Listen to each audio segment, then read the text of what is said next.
que nós já sabemos como é importante elaborar a pergunta certa, eu gostaria de colocar a classificação de perguntas a partir da primeira, que seriam perguntas de procedimento, perguntas de preferência e perguntas de julgamento. E essas perguntas foram inspiradas no livro A Arte de Formular Perguntas Essenciais, da Linda Elder e do Richard Pohl, que inclusive foi o que me estimulou a usar esse nome nesses episódios. E quando eu li esse livro pela primeira vez, eu me dei conta do quanto de contaminação daquilo que é nosso, que é próprio de cada um de nós, colocamos nas perguntas que nós fazemos.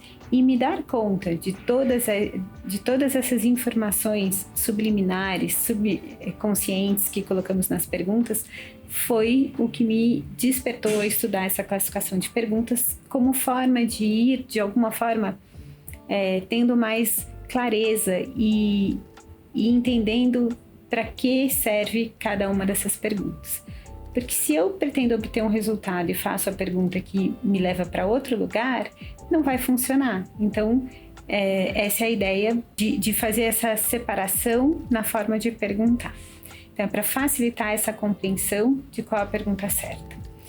Então, vamos falar aqui das perguntas sobre procedimento. Essas perguntas são perguntas que buscam um método para encontrar a resposta certa.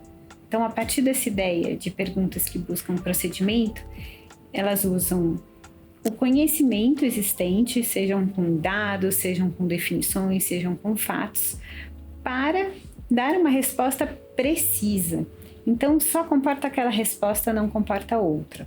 Normalmente, são perguntas utilizadas nas áreas mais de exatas, biológicas, e que partem muito do experimento. Matemática, física, biologia, toda essa gama de áreas temáticas se utilizam muito de perguntas de procedimento. Então aqui normalmente tem fatos e definições que são relevantes e que nós devemos considerar ao dar uma resposta. Então, exemplos desse tipo de pergunta: qual é o ponto de ebulição do chumbo? Qual o tamanho dessa sala? Como preparar um bom café? Quais os princípios da física quântica? Quanto é 2 mais 2? Qual é o processo da mediação?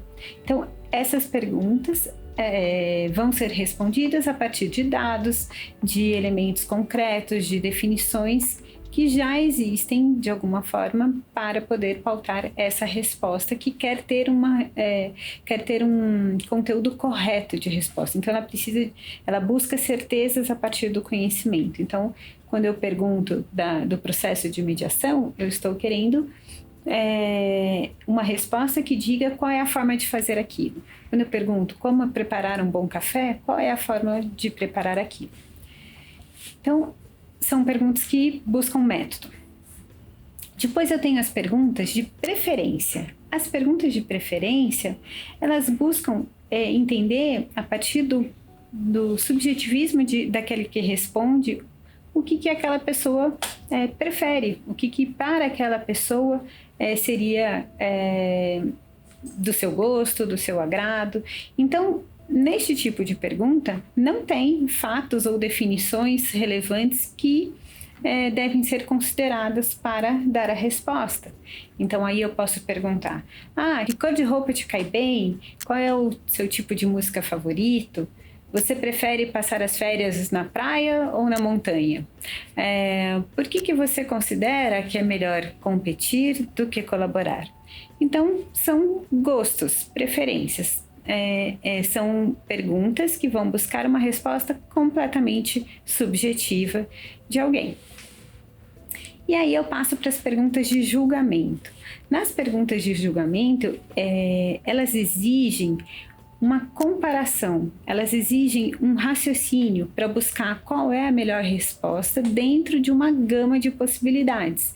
Então, ela vai comportar diferentes pontos de vista, ela vai considerar respostas melhores ou piores, ela vai considerar respostas mais bem fundamentadas ou menos bem fundamentadas, mais razoáveis, menos razoáveis, vai procurar comparar informações, comparar dados.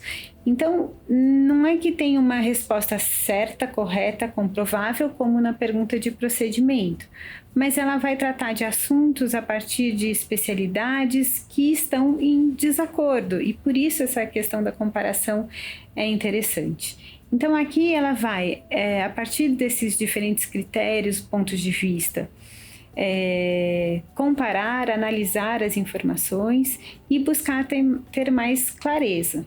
Então, esse é o tipo de pergunta que é mais utilizado nas áreas humanas. E então, história, filosofia, economia, sociologia, eles vão utilizar esse tipo de raciocínio na hora de fazer pergunta. Então, aqui, os fatos, as definições que nós consideramos para interpretar esses diferentes modos de ver o mundo, ele é discutível e ele tem diferentes consequências. Então, essas comparações se tornam interessantes. Então, aqui, por exemplo, como podemos balancear os interesses comerciais e a preservação do meio ambiente? Isso está agora muito em moda, é a pergunta do momento. O que é possível fazer para, ao mesmo tempo, atender aos interesses de A e atender aos interesses de B? Essa é uma pergunta clássica na mediação.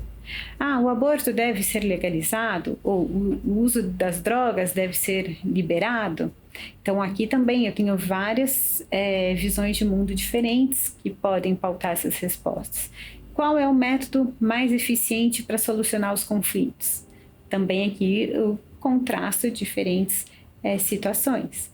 Então, em resumo, é muito importante percebermos que algumas perguntas são perguntas que buscam um método, uma resposta correta, algumas perguntas buscam o entender subjetivo de uma determinada pessoa e algumas perguntas buscam comparar diferentes pontos de vista a partir de um julgamento. E isso é muito importante, porque se eu preciso de um método correto, não adianta eu fazer uma pergunta subjetiva. E na prática eu percebo que isso acontece muitas vezes. Então, assim sucessivamente. Então, a partir desse primeiro passo, que é entender se o que você precisa é de um procedimento, uma preferência ou um julgamento, nós vamos partir no segundo bloco para as perguntas abertas e perguntas fechadas.